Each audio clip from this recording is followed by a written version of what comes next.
Hello there, I'm Azaria Tagaya and you're watching Nightline. The top stories. No promotions for government department heads who fail to report corruption. And Zain Ryan's home, mother, the focus of reenactment of crime scene.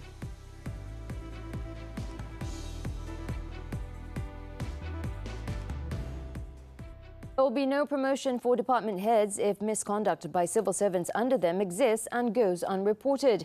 In announcing this move on Monday, Prime Minister Anwar Ibrahim explained that the responsibility of preventing misconduct lay not only with the Malaysian Anti-Corruption Commission but also with all department heads and unit chiefs.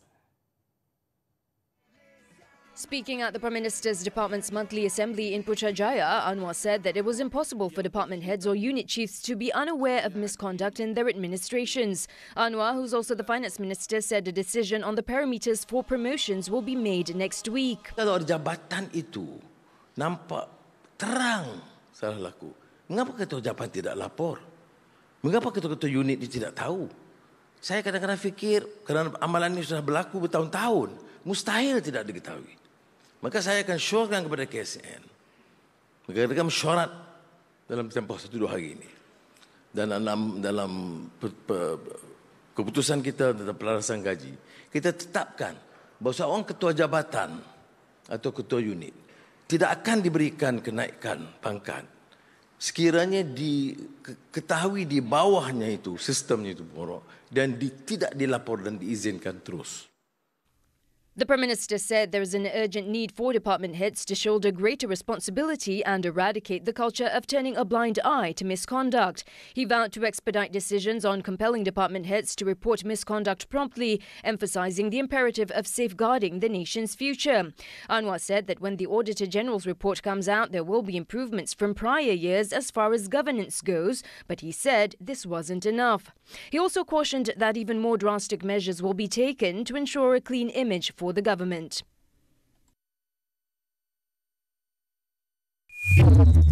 Meanwhile, the Congress of Unions of Employees in the Public and Civil Services, QPACs, in its immediate reaction to the Prime Minister's firm stance, have expressed its agreement that all government department heads must take responsibility for ensuring that there is no mismanagement, especially in cases of embezzlement and corruption among staff under their supervision. In a statement, its president, Dato Adnan Mat, said the recommendation made by the Prime Minister was to place shared responsibility at all levels in order to ensure good governance and integrity. He said it is inappropriate for people in power to hide violations just to protect their own good name or that of certain individuals, adding that this would only worsen the situation and would not solve problems at hand.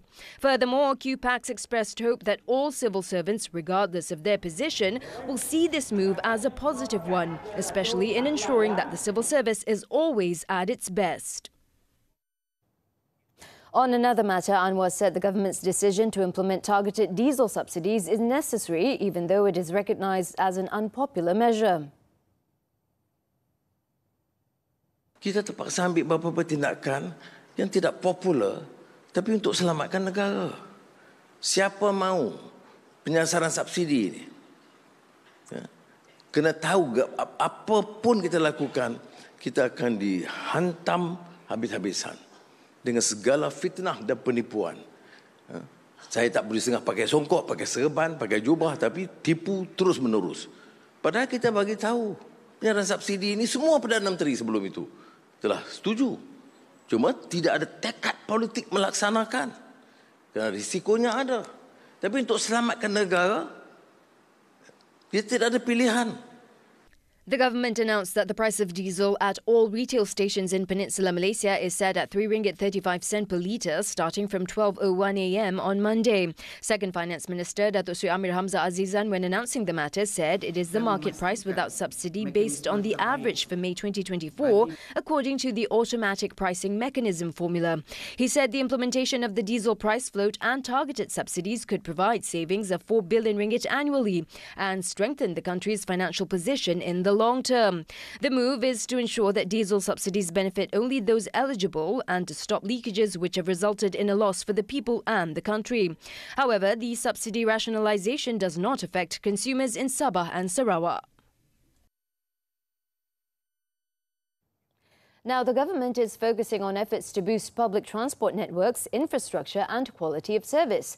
Anwar said the matter was discussed during Monday's National Economic Action Council MTEN meeting, during which the importance of immediate implementation of the rationalisation of the national rail industry based on the objectives of the Railways Act 1991 was also brought up. The Prime Minister said this in a social media post on Monday after chairing the meeting, which also details steps to ensure Kereta Api Tanah Melayu Berhad KTM's commuter service, the Intercity Electric Train Service ETS and the Express Timuran can fulfill the current passenger demand and frequency as well as future expectations. Anwar, who's also the Finance Minister, emphasised that the focus on the rationalisation of the rail industry follows that of the implementation of targeted diesel subsidies that came into effect on Monday.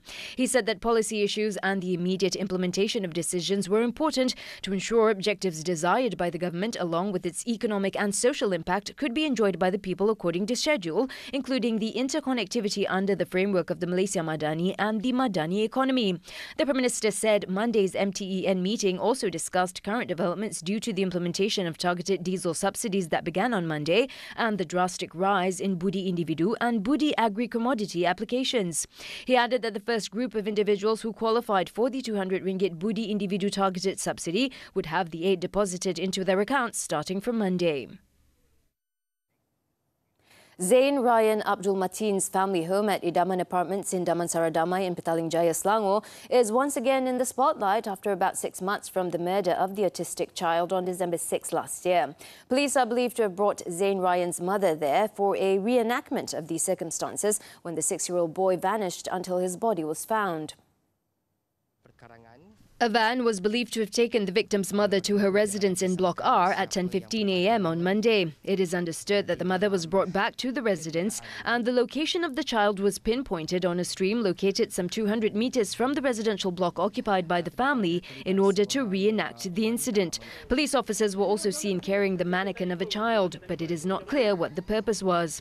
The victim's mother was seen leaving the area at about 12:20 p.m. A uniformed police team had set up 2 roadblocks leading to Block R, which is the residence of the victim's parents.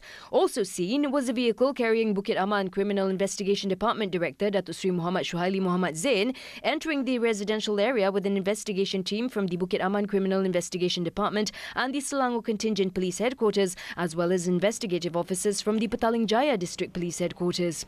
At about 2:30 p.m, several police and forensics vehicles were seen leaving the apartments and yellow tape was rigged at the entrance to the scene. Last Friday, Selangor Police Chief Datuk Hussein Omar Khan was reported to have said that the remand period of Zain's parents was extended until June 13th to allow further investigations to continue against the two of them.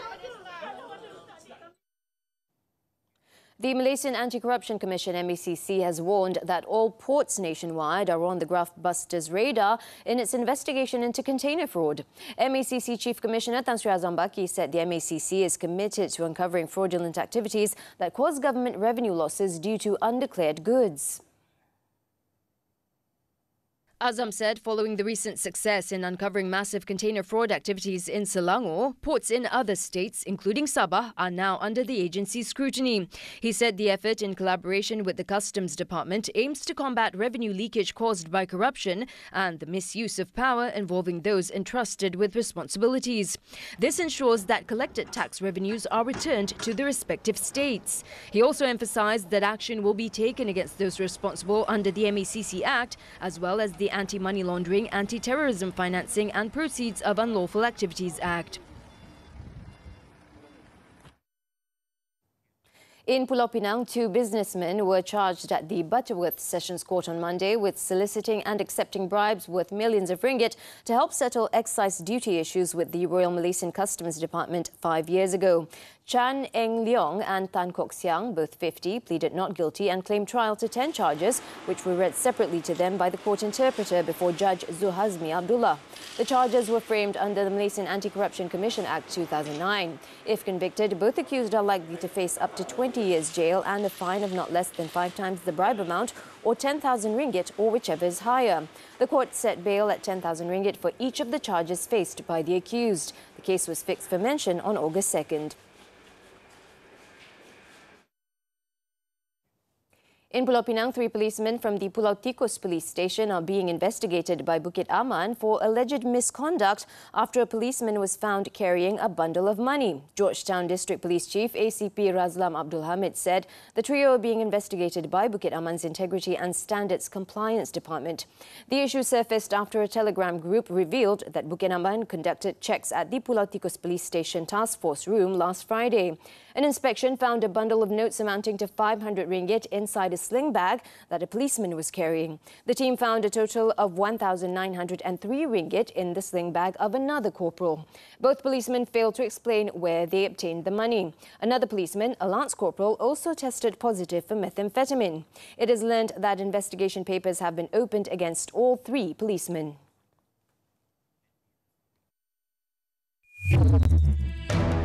Macron calls for snap elections after European vote defeat. News from the foreign front when we return. Sini, is it?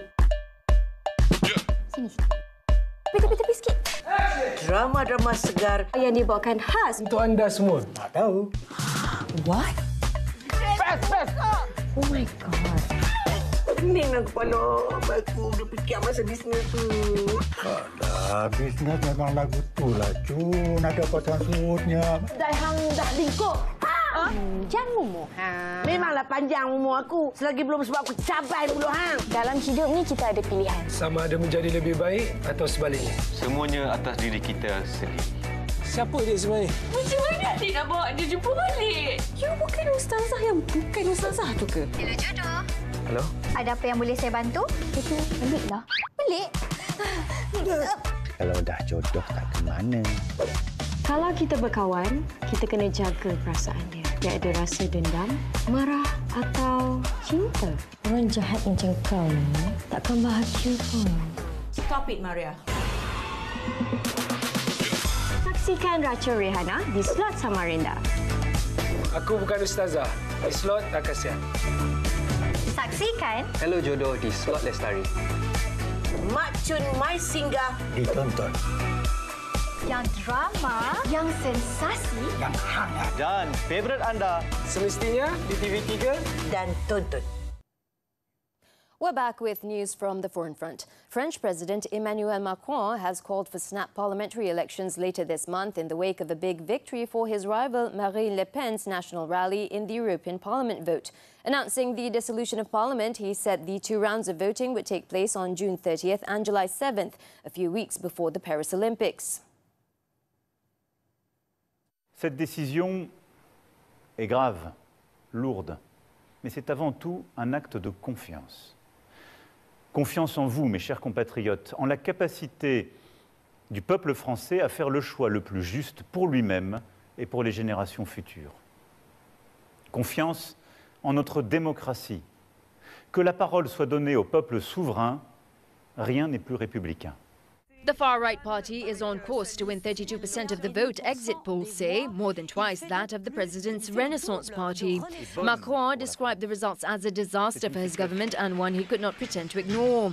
Macron's shock decision set off a political earthquake in France, offering the far-right a shot at real political power after years on the sidelines and threatening to neuter his presidency 3 years before it ends. If Marine Le Pen's National Rally Party wins a parliamentary majority, Macron would be left with little sway over domestic affairs. However, the upcoming parliamentary elections would also not affect Macron's own job, as they are separate from the presidential elections, and his term as president still runs for 3 more years. Japan has enacted new laws on Monday that make it easier to deport failed asylum seekers, with campaigners warning that the new system will put lives at risk.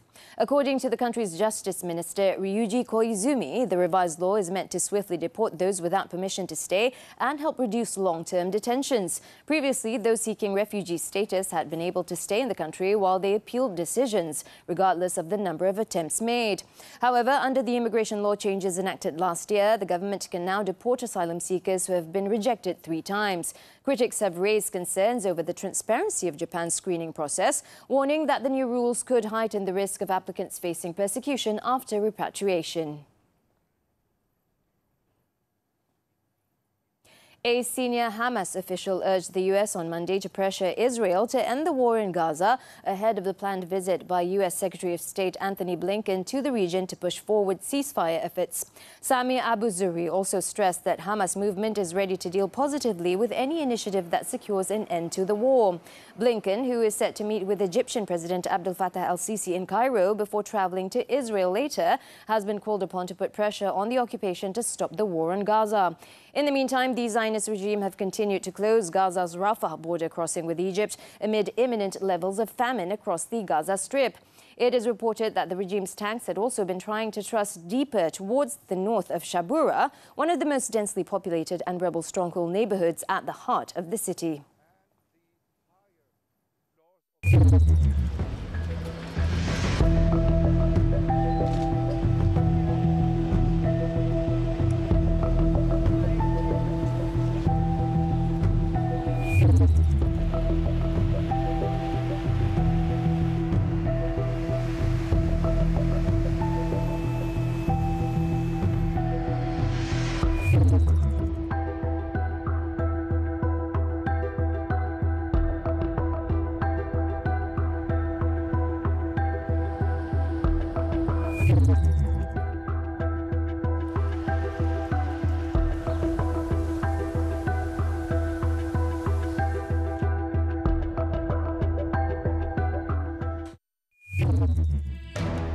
Alcaraz wins first Roland Garros title. Sports when we come back.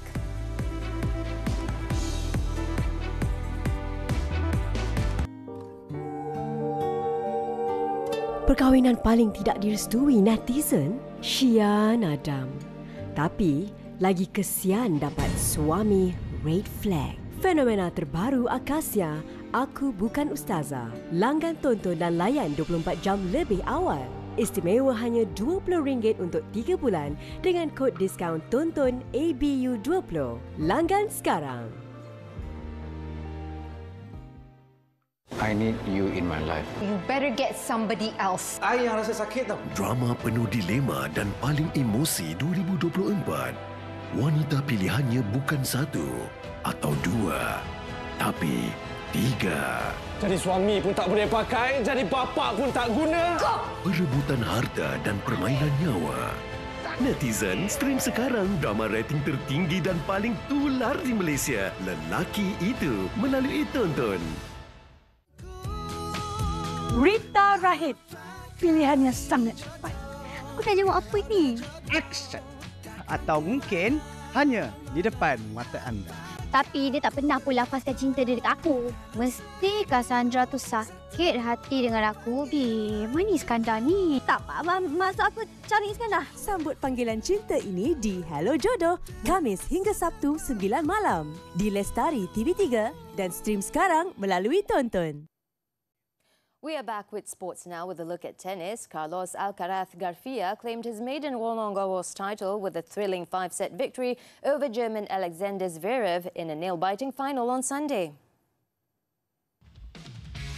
The 6-3, 2-6, 5-7, 6-1, 6-2 win may not have been a classic, but the Spaniard showed that he belonged among the elite as he added a third Grand Slam crown to his impressive trophy cabinet. By triumphing in Paris, Alcaraz has now mastered every surface at 21 years old, winning on the hard courts of the US Open in 2022, the lawns of Wimbledon in 2023, and now on the red clay at Roland Garros. The Spaniard became the youngest man in history to win a major on all surfaces, a record previously held by Rafael Nadal at 22, and a feat that has only been achieved by 7 players. Now a 3-time Grand Slam champion, he moves level with Arthur Ashe, Andy Murray, Stan Wawrinka and Gustavo Kuerten.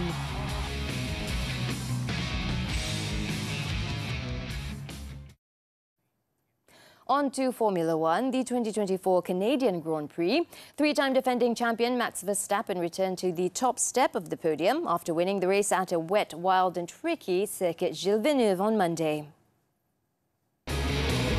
The Dutchman profited in Montreal when race leader Lando Norris opted to stay out on track for an extra lap when all of his rivals headed into the pits during a safety car period. Norris reclaimed the lead later in the race when Verstappen and second-placed George Russell pitted at the same time. However, the McLaren driver filtered back in behind Verstappen on the final pit stops, during which the Dutchman grimly hung on to claim his 6th victory from 9 races this season. Norris had to settle for the runner-up spot ahead of Russell and Lewis Hamilton, who finished 3rd and 4th respectively. A 60th career race win means Verstappen heads into the next round in Spain with a 56-point championship lead over nearest rival Charles Leclerc. Moving on to squash now, world champion Nuran Gohar clinched her 2nd British Open title by defeating defending champion Noor El Sherbini in a thrilling 5-set final on Sunday. 26-year-old Gohar continued her stunning recent form as she defeated El Sherbini 11-6, 17-15, 3-11, 7-11, 11-4 in 91 minutes. History suggested that El Sherbini would complete the comeback, having beaten Gohar in 3 previous British Open finals, but Gohar powered through to take the 5th game, earning her 4th successive PSA title. In the men's event, ranked 4th in the world, Mustafa Assal claimed his first British Open title after beating Ali Farag 11-5, 2-11, 13-11, 4-11, 12-10 in 79 minutes. Assal, making his first appearance in the title decider of the historic event, overturned a championship ball to secure the 15th title of his career and etch his name on the famous British Open trophy. Leads to rescue of imprisoned Indonesian maid. The details after this short break.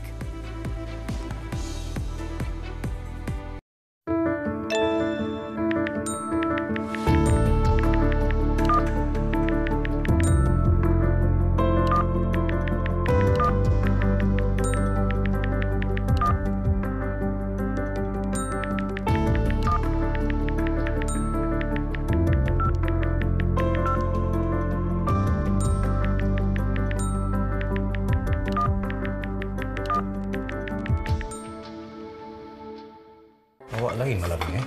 Kenapa awak rasa macam tu? Awak ada buat salah ke? Lepas!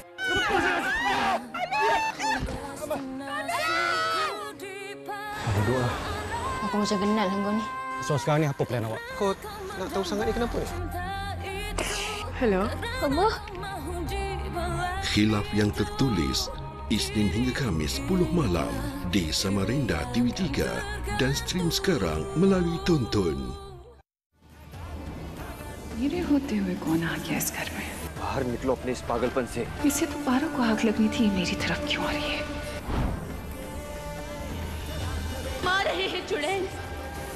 तो 100 साल पुराने बरगद के पेड़ के जड़ों की मिट्टी। उससे पहले ही हम तेरा काम खत्म कर देंगे।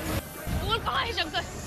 Ishq Dastan Nagmane, Isnin hingga Khamis 4 petang di Sonia TV3 dan stream sekarang melalui Tonton. Thanks for staying with us. Police have arrested 18 individuals connected to a Sabah small and medium enterprise SME investment fraud syndicate. The suspects, aged between 30 and 71, were detained during operations in Sabah, Perak and Selangor last week. Federal Commercial Crime Investigation Department Director Datuk Sri Ramli Muhammad Yusof said the syndicate had been operating since 2019, acting as masterminds, moderators and owners of mule accounts, offering fake investments supposedly related to Sabah SMEs. It is understood that the syndicate even used the name of the Prime Minister's department in order to convince victims that the investments were legitimate. Aplikasi WhatsApp telah dijadikan sebagai medium untuk berkomunikasi selain daripada perjumpaan bersemuka yang turut dilakukan dengan mangsa-mangsa yang terlibat. Sindiket ini menawarkan pulangan yang tinggi dalam bentuk hibah, antaranya melalui pelaburan RM1,000, pelabur dijanjikan keuntungan RM200,000 dalam tempoh 3 bulan.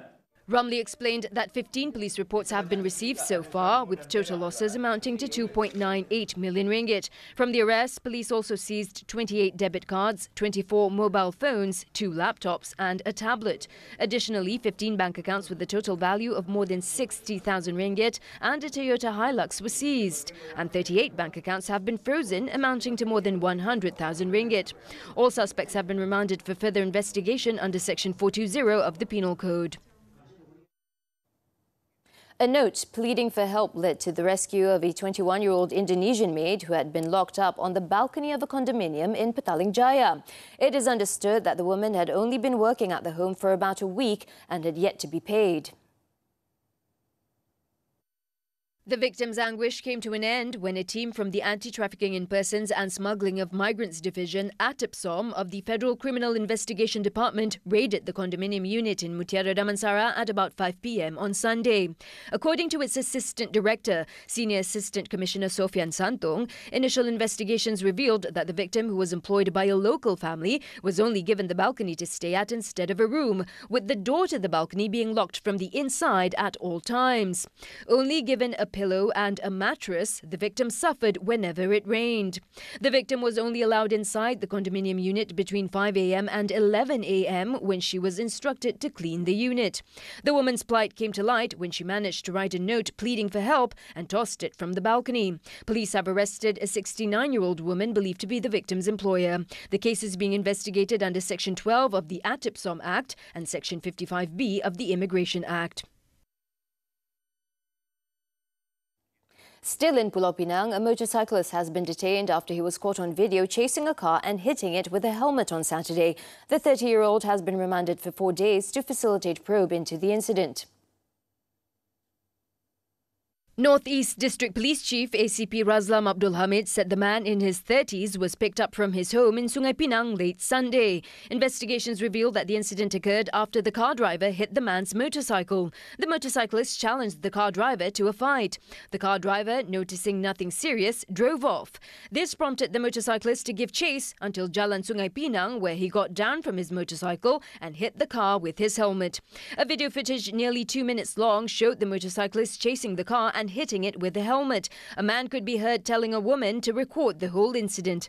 A child inside the car was also heard crying before being calmed down. The car driver then lodged a report. The case is being probed under the Penal Code for mischief.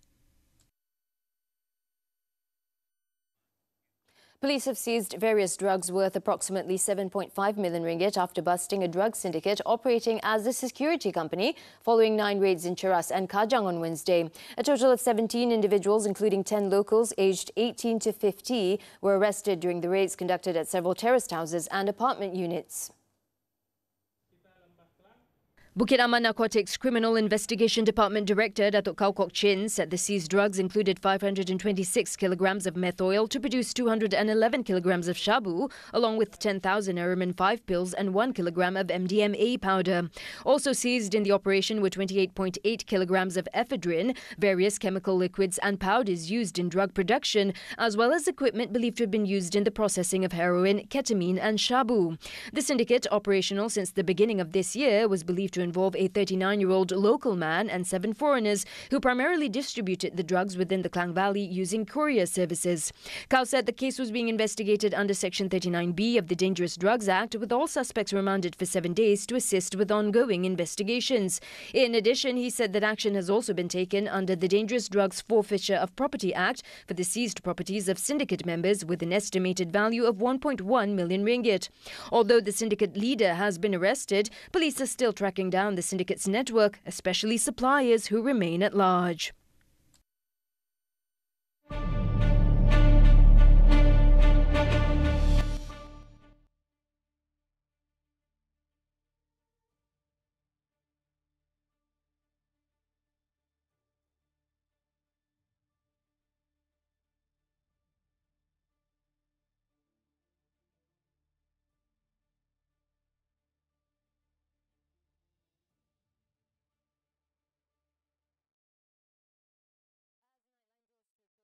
Around, let's take a look as the Olympic torch relay continued its journey through French Guiana on Sunday after a month of zigzagging through mainland France in anticipation of the 2024 Paris Olympics. With that, I'm Azaria Tagaya. Thank you for watching and we'll see you next time.